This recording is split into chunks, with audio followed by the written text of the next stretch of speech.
মধ্যপ্রাচ্য থেকে একের পর এক যুদ্ধের ঘোষণা ভেসে আসছে। ইরানের সেনা প্রধান থেকে শুরু করে শীর্ষ নেতৃত্বরা হুঙ্কার দিয়ে জানিয়ে দিচ্ছেন শত্রুকে মোকাবেলা করতে সম্পূর্ণ প্রস্তুত আছে পারস্য উপসাগরীয় দেশ ইরান। বিশ্ব মোড়ল নামে খ্যাত যুক্তরাষ্ট্র এবং একরোখা অদম্য রাষ্ট্র ইরান যখন মুখোমুখি দাঁড়িয়েছে, তখনই বিশ্ব বুঝেছিল এই যুদ্ধের ভবিষ্যৎ খুব সংক্ষিপ্ত নয়। এক দীর্ঘ যুদ্ধের বোঝা কাঁধে চাপতে চলেছে বিশ্বের। কারণ না যুক্তরাষ্ট্র মানবে ইরানের দাবি, না ইরান মেনে নেবে যুক্তরাষ্ট্রের অন্যায় আবদার। অর্থাৎ একটি দীর্ঘ যুদ্ধের প্রস্তুতির শুরুই বলা যায় সাম্প্রতিক ইরান যুক্তরাষ্ট্র সংঘাতকে। দুপক্ষই যেন 2 সপ্তাহের সংক্ষিপ্ত সময়ে নিজেদের প্রস্তুত করে চলেছে আরও রক্তক্ষয়ী ধ্বংসাত্মক যুদ্ধের জন্য। পরিস্থিতি যেদিকে যাচ্ছে তাতে যে কোনো সময় যুদ্ধবিরতির সাদা পতাকা উপড়ে ফেলে যুদ্ধ শুরু হয়ে যেতে পারে যুক্তরাষ্ট্র ও ইরানের মাঝে।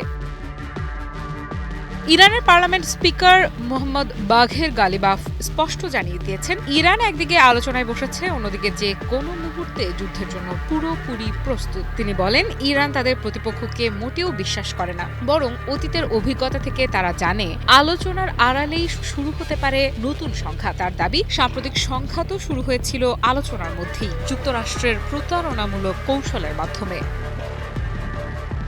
গালিবাফ স্মরণ করিয়ে দেন, এর আগের যুদ্ধগুলোর মতো এবারও সংঘাতের সূচনা হয়েছিল গুরুত্বপূর্ণ সামরিক কমান্ডারদের হত্যার মধ্য দিয়ে। তবে এবার ইরান প্রস্তুত ছিল। 2025 সালের জুনে 12 দিনের যুদ্ধের অভিজ্ঞতা কাজে লাগিয়ে তারা আরও সংগঠিতভাবে মোকাবেলা করেছে পরিস্থিতি। তার ভাষায়, যুদ্ধের সময় পরিকল্পনা, কৌশল এবং তার বাস্তবায়নে ইরান দেখিয়েছে তাদের শ্রেষ্ঠত্ব। শত্রুপক্ষ হয়তো তা মানতে চাইবে না, কিন্তু যুদ্ধক্ষেত্রে তারা সেটি দেখেছে। গালিবাফ দাবি করেন, যুক্তরাষ্ট্র ও ইসরায়েলের যৌথ অভিযানের সময় ইরান বহু ড্রোন প্রতিহত করেছে। শুধু তাই নয়, উন্নত যুদ্ধবিমান ভূপাতিত করার ঘটনাও তুলে ধরেন তিনি, যা দীর্ঘমেয়াদী পরিকল্পনা ও প্রযুক্তিগত উন্নয়নের ফল বলে উল্লেখ করেন গালিবাফ। তিনি বলেন, সামরিক শক্তির দিক থেকে ইরান যুক্তরাষ্ট্রের চেয়ে এগিয়ে না থাকলেও ইরান বিজয়ী, কারণ ফলাফল ও প্রতিরোধে তারা সফল হয়েছে। তার মতে, যুদ্ধ জেতার জন্য শুধু অস্ত্রই সব নয়, সঠিক পরিকল্পনা আর প্রস্তুতি আসল শক্তি। আর এখানেই প্রতিপক্ষ ভুল হিসেব করেছে। ইরানের জনগণ ও সামরিক কৌশলকে তারা ঠিকভাবে মূল্যায়ন করতে পারছে না। গালিবাফ আরও বলেন, ইরান এখন শক্তির কূটনীতি অনুসরণ করছে, অর্থাৎ টেবিলে আলোচনা চললেও মাঠে শক্ত অবস্থান বজায় রাখা হচ্ছে।